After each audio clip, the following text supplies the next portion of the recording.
Gürcüstan Universiteti növbəti dəfə multikultural dəyərlərə sadiqliyini nümayiş etdirərək Azərbaycan dilli tələbələrə ev sahibliyi edib. Saphapolis təşkilatının təşəbbüsü və təşkilatçılığı ilə baş tutan tədbirdə pedaqoq və təşkilatın rəhbəri Elvir Həsənoğlu tələbələrlə görüş keçirib. Tədbirin əsas mövzusu karyera planlaşdırılması olub.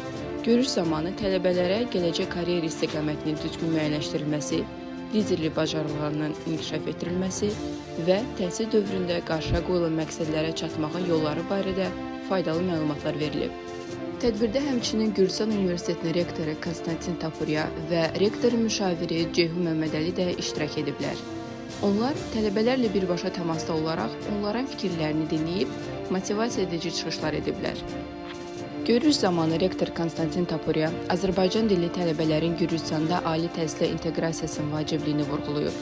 O, tələbələri fəal olmağa, təhsil imkanlarından maksimum istifadə etməyə və ölkənin gələcək inkişafında önəmli rol oynamağa çağırıb. Səmimi və interaktiv şəkildə keçən görüş iştirakçılar tərəfindən maraqlı qarşılanıb və müxtəlif suallar ətrafında müzakirələr aparılıb. Tədbirin sonunda tələbələrə uğurlar arzulanıb və bu cür təşəbbüslərin davamlı olacağı bildirilib.